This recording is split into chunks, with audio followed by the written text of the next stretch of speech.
हाँ जी, मेरे एसएससी के योद्धाओं, फिर एक बार आपके लिए लेकर आके आ गया हूँ 15 अक्टूबर शिफ्ट 3 के जीके के मोस्ट ऑथेंटिक क्वेश्चन। इससे पहले हम लोग चालू करें, जो भी चैनल पे नए हैं वो वीडियो को लाइक कर दें, चैनल को सब्सक्राइब कर दें, क्योंकि हम लोग डालने वाले हैं सभी एमटीएस के शिफ्ट वाइज वीडियोज़। और अगर आप सीजीएल के वीडियो भी शिफ्ट वाइज देखना चाहते हैं तो वो भी चैनल पे अवेलेबल हैं। तो बिना आप लोगों का टाइम वेस्ट करे हुए हम लोग आगे चलते हैं। ये फ़ोटो किस डांस से रिलेटेड है ये आपको बताना है, ये आज क्वेश्चन में आया था, इसको हम डिस्कस करेंगे। लेकिन सिस्टमेटिक चलते हैं क्वेश्चन नंबर 1 की तरफ। देवियों और सज्जनों, when was the first budget of India passed? Bharat का प्रथम बजट कब पास किया गया था? अब इसमें दो ऑप्शन है कि अगर हम प्री इंडिपेंडेंट इंडिया की बात करें या फिर इंडिपेंडेंट इंडिया की बात करें। क्वेश्चन में इंडिपेंडेंट इंडिया की ही बात करी गई थी, तो वो 26 नवंबर 1947 को पास करा गया था। और उस समय के हमारे फाइनेंस मिनिस्टर कौन थे?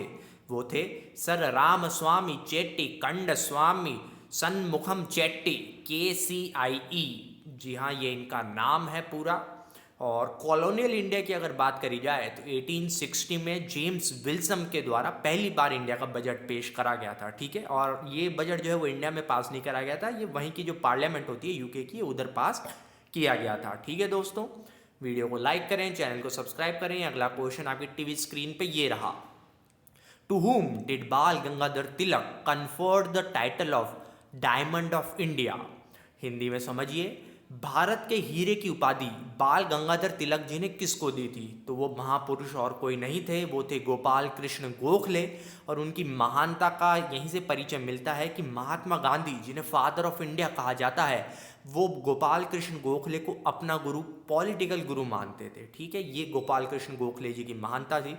पॉलिटिकल गुरु कई बार सुभाष चंद्र बोस जी का भी पूछा जाता है, तो वो होते हैं CR दास, मतलब चित्तरंजन दास।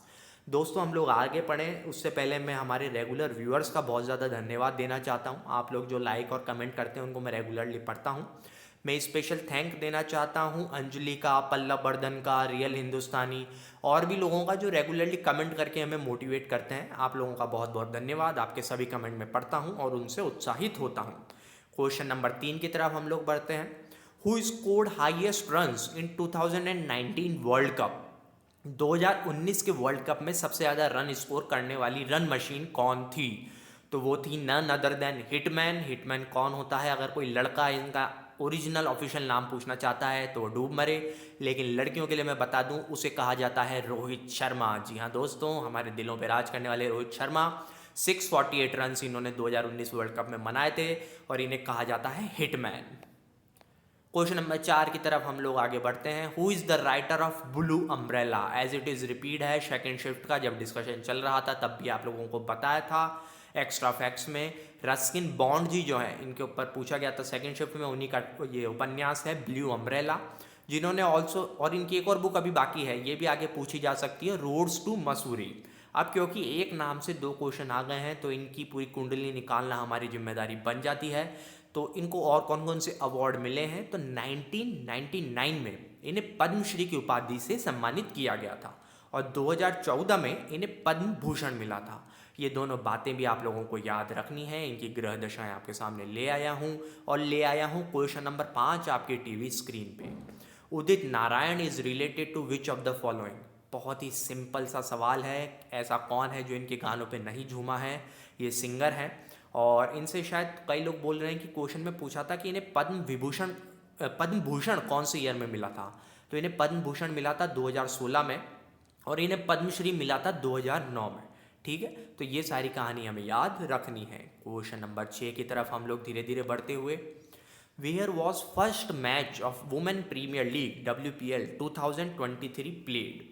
मतलब वुमेन प्रीमियर लीग का जो फर्स्ट एडिशन हुआ था उसका पहला मैच कहाँ पे खेला गया था?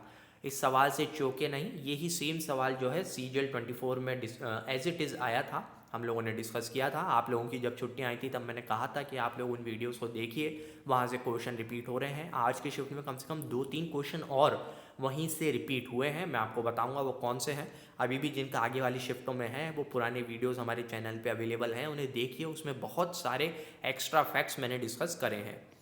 2000 ये क्या हो गया, हाँ, 2024 में बेंगलुरु के चिन्ना स्वामी स्टेडियम में, अगर 24 का कोई पूछ रहा है तो बेंगलुरु चिन्ना स्वामी स्टेडियम में, 2023 का कोई पूछ रहा है तो ये मुंबई में खेला गया था और वानखेड़े में नहीं खेला गया था, ये खेला गया था डीवाई पाटिल स्टेडियम में। मुंबई में वानखेड़े भी है लेकिन ये खेला गया था डीवाई पाटिल स्टेडियम में।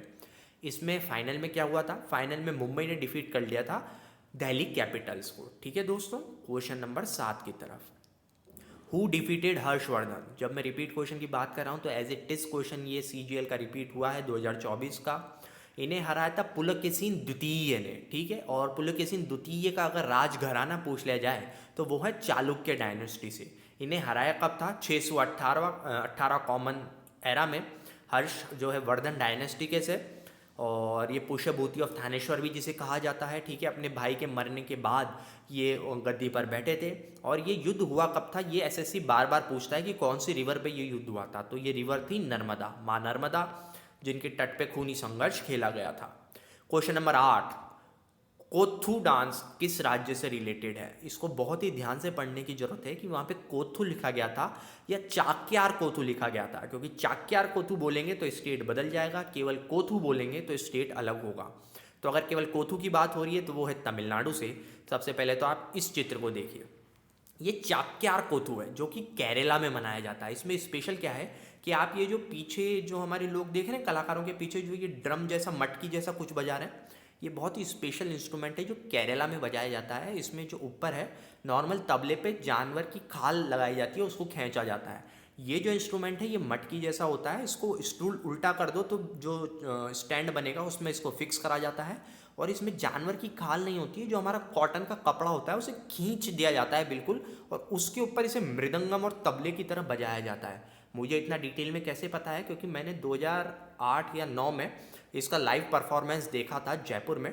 और ये संस्कृत थिएटर है और इतना विहंगम, इतना ज़बरदस्त ही इसका परफॉर्मेंस होता है। मैंने कुडियट्टम भी देखा था केरला का 2008 या 9 के समय ही, और कुडियट्टम इससे भी 10 गुना ज़्यादा इंटेंस होता है। उसके मेकअप करने में ही 2 घंटे का समय लग जाता है। और जब मैंने उन आर्टिस्ट से पूछा था, जब मैं 8th या 9th क्लास में था, तो उन्होंने कहा था कि ये इंडिया का केवल अकेला शायद ऐसा डांस फॉर्म है जिसमें हॉरर अगर कोई प्ले है तो उसे भी डिपिक्ट कर दिया जाता है। ये इंपॉर्टेंट क्यों है, क्योंकि मोहिनी अट्टम हो गया, भरतनाट्यम हो गया, इसमें जो भाव भंगिमाएँ होती हैं बहुत ही मतलब ग्रेसफुल होती हैं। लेकिन कुडियट्टम में इतना इंटेंस मेकअप और भाव भंगिमाएँ करी जा सकती हैं कि आप हॉरर अगर थीम का कोई नाटक है वो भी प्रस्तुत कर सकते हैं। तुम्हारे भाई ने ये सब देखा है, बहुत ही लर्नेड आदमी हूँ, मजाक मत समझो। आर्ट एंड कल्चर मेरे दिल के बहुत करीब है। और तमिलनाडु से और कौन सा इंपॉर्टेंट है, वो है कुम्मी। ठीक है, ये चायकर कोथू जो है ये केरला का है। ठीक है, इसमें स्टोरी टेलिंग और थिएट्रिकल एक्सप्रेशंस जो है उसे मिला दिया जाता है। मेन बात है कि ये संस्कृत में होता है अभी भी। आइए दोस्तों, P Sundaram Pillai is related to which dance. P Sundaram Pillai का किस डांस से संबंध है, तो वो है भरतनाट्यम के एक्सपर्ट। बार बार रिपीट करा हुआ क्वेश्चन है। Founder of Congress as it is, CGL से रिपीट करा हुआ लेकिन विभिन्न एग्जामों में विभिन्न बार रिपीट करा जाता है। ए.ओ. ह्यूम ने 1885 में कांग्रेस की स्थापना करी थी। ठीक है, आइए दोस्तों आगे बढ़ते हैं। Under which article council of minister advises governor. फिर as it is repeat question है, ये शिफ्ट 1 या शिफ्ट 2 का एज इट इज रिपीट कर दिया है कि किस भारतीय संविधान के अनुच्छेद के अंदर जो हमारा काउंसिल ऑफ मिनिस्टर होता है वो गवर्नर यानी राज्यपाल को एडवाइस देता है। ठीक है, तो आर्टिकल है आर्टिकल 163। ठीक है दोस्तों, Meenakshi Sundaram Pillai is famous for which dance form. Meenakshi Sundaram Pillai किस नृत्य शैली के लिए प्रसिद्ध है, तो ये प्रसिद्ध है भरतनाट्यम के लिए। ठीक है दोस्तों, क्वेश्चन नंबर 13 की तरफ, प्रेजेंट सीएम ऑफ झारखंड पूछ लिए गए थे। झारखंड में चुनाव भी है इसलिए शायद ये पूछा गया है। हेमंत सोरेन जो है, जिन्होंने जेल के बाहर आने के बाद वापस सीएम का पदभार ग्रहण कर लिया है। चंपई सोरेन को इन्होंने हराया मतलब हटाया है। चंपई सोरेन ने अब क्योंकि पावर का स्वाद थोड़ा सा चख लिया था तो अब वो सीएम बनना चाहते हैं, तो उन्होंने अपनी पार्टी छोड़ दी है जेजेएम से, अब वो बीजेपी में आ गए हैं। लेकिन प्रेजेंट सीएम पूछें तो हेमंत सोरेन जी। क्वेश्चन नंबर 14 की तरफ हम लोग बढ़ेंगे। In 1527 battle of Khanwa who defeated Babur, मतलब बाय हुम बाबर वाज डिफीटेड। इंग्लिश थोड़ी सी गलत लिखी हुई है, बाबर इसमें जीता था। As it is repeat question है, जब हम वहाँ पे डिस्कस कर रहे थे सीजीएल के। आप एक बार उन वीडियोस को देखिए, आपको 2-3 क्वेश्चन का फर्क दिखेगा अपने आंसर जब ओवरऑल टैली होएगा तो ये कौन थे 1527 बैटल ऑफ खानवा? राणा सांगा। जो लोग राणा सांगा के बारे में नहीं जानते हैं, भारतीय भूमि में इस तरीके के वीर बहुत विरले ही जन्म लेते हैं। राजस्थान की मरुधरा में जन्मा ये माँ का लाल राणा सांगा जब युद्ध में उतरते थे तो 80 घाव इनके शरीर पे थे। इनकी एक आंख खराब थी, एक हाथ खराब था, एक टांग खराब थी। फिर भी जब ये अपने घोड़े पे बैठ के रण में उतरते थे तो लगता था मानो भैरव रण में उतर गए हैं। रणचंडी का आवाहन करके जब ये रण में उतरते थे तो दुश्मनों के पसीने छूट जाते थे। इनके बारे में जितनी कथाएं कही जाएं उतनी कम है। राणा सांगा, ठीक है। बैटल ऑफ घग्गर, अच्छा बाबर ने और कौन कौन सी बैटल लड़ी हैं वो बार बार एसएससी रिपीट करता है, तो आप लोगों को गूगल न चलाना पड़े इसलिए मैं चला के आया हूँ। बैटल ऑफ घग्गर जो है वो भी आप देखिए। 6 मई 1529 में ये मुगल एम्परर बाबर और अफगानों के बीच में हुई थी, ठीक है। ये कौन सी नदी के तट पे हुई थी बार बार पूछा जाता है, तो गंगा नदी के तट पे जो है ये बैटल ऑफ घग्गर हुई थी, ठीक है। और अफगान की तरफ से इस युद्ध में कौन आए थे, तो सुल्तान महमूद लोधी और सुल्तान नुसरत शाह जो है इन्होंने अफगान आर्मी को लीड करा था। ये उस समय सुल्तान थे बंगालों के और बाबर ने इस युद्ध में इनको हरा दिया था। फिर होता है चंदेरी का युद्ध। चंदेरी का युद्ध कब होता है? 29 जनवरी 1528 में, ठीक है। ये मुगलों और राजपूतों के मध्य लड़ा जाता है।